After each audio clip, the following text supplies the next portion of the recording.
Hello बच्चों, welcome to my channel. मैं आपकी पूनम मैम। मैं क्लास 5th और 4th का सैम्पल पेपर नंबर 2 आपको बता रही हूँ। जो मैंने सैम्पल पेपर नंबर 1 डाल दिया था ऑलरेडी, अब सैम्पल पेपर नंबर 2 बनाया है मैंने, तो वो आपको डाल रही हूँ और बता रही हूँ इसमें क्वेश्चन कैसे आपको अटैम्प्ट करने हैं और कोई क्वेश्चन कैसे होगा। मैं इसकी आंसर की भी डालूंगी नेक्स्ट वीडियो में, ठीक है। पहले तो आपको शब्दों में इन वर्ड्स, इन संख्याओं को आप शब्दों में लिखना है, ठीक है। और इंग्लिश वाले बच्चे इन वर्ड्स में लिख सकते हैं। ये मैंने इसलिए समझा रही क्वेश्चन पेपर की, अदरवाइज़ कई बच्चे होते हैं इंग्लिश मीडियम के, तो उनको प्रॉब्लम हो जाती है, तो इसको सुन के वो अच्छे से समझ सकें। ये विस्तारित रूप में, एक्सपेंडेड फॉर्म में, ठीक है। मतलब ये वाला क्वेश्चन आपको इस फॉर्म में बनाना है, इस वाले क्वेश्चन को आपको इस वाले फॉर्म में बनाना है, ठीक है। और मैंने देखो इसका संगठन रूप में लिखा है, मुझे समझ में नहीं आ रहा था कि कैसे लिखूँ हिंदी में। अदरवाइज़ किसी बच्चे को पता हो तो मुझे कमेंट के थ्रू बता सकता है, ठीक है। और क्वेश्चन नंबर 4, और हर क्वेश्चन की मैंने मार्क्स भी डाले हैं ताकि आपको खुद पता चले कि मेरे 50 नंबर में से कितने मार्क्स मुझे मिल सके। हल करें, मैंने आपकी फर्स्ट वीडियो में भी क्वेश्चन डाला था। 4 9 36 + 5 को जोड़ देना तो आपका जब 41/9, ठीक है। आप इसे कर सकते हैं।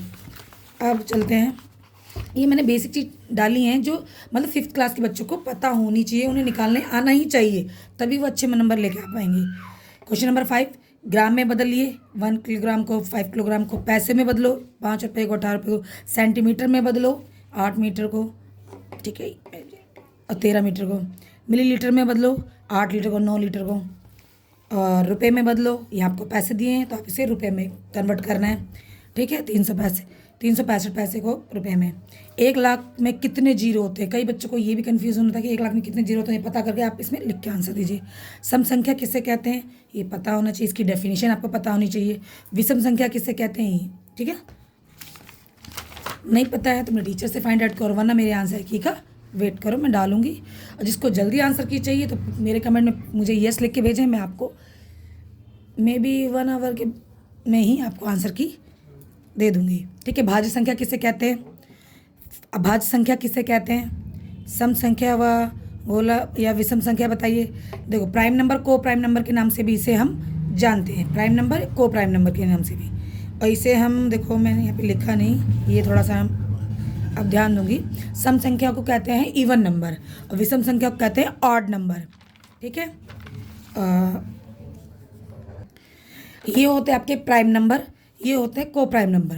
प्राइम नंबर वो होते हैं जो नहीं भाज्य, सॉरी, ये अभाज्य संख्या प्राइम नंबर, ये होते हैं को प्राइम नंबर। प्राइम नंबर जो अपने अलावा किसी और से भाग ना हो सके, को प्राइम नंबर जो अपने अलावा सब लोगों से भाग हो सके। सम संख्या और विषम संख्या पे आप, सम संख्या जो इवन नंबर है उन पे आप सर्कल लगाइए, जो विषम संख्या है, ठीक है, विषम में माने ऑड, मैं लिख देती हूँ ऑड, और ये इवन, ठीक है। जो इवन नंबर है उसे सर्कल कीजिए, जो ऑड नंबर है उसे क्रॉस कर दीजिए, ठीक है। अब चलते हैं, गुणज लिख लीजिए, तो आप उसको 8 के जितने भी आप 8 का टेबल जितने भी आपसे, तो अब मैंने यहाँ पे 5 गुणज लिख दीजिए। चलो 5 गुणज, तो आप 8 का टेबल लिख सकते हो, 12 का टेबल लिख सकते हो। यहाँ पे फैक्टर लिखने, गुणनखंड लिखने, इंग्लिश में फैक्टर बोलते हैं इसको, कि 24 टेबल, जो 4 है ना डिजिट संख्या, वो किस किस में आती है, तो बस आपको वो लिखना है। त्रिभुज में कितनी भुजाएं होती हैं, बस साइड ऑफ ट्राइंगल्स, ठीक है, तो कितनी होती है आप पता।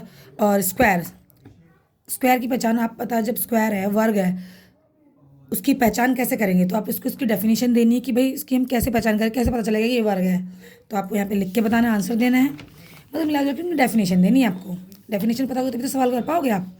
आयत की पहचान कैसे करें, समबाहु त्रिभुज, आयत होता है रेक्टेंगल, ये मेरी मिस्टेक है, मैंने इंग्लिश में नहीं लिखा, मैं अपनी नेक्स्ट जो सैम्पल पेपर बनाऊंगी 3rd, उसमें मैं इंग्लिश भी लिख दूंगी ताकि बच्चों को प्रॉब्लम ना हो, इंग्लिश मीडियम वाले बच्चों को।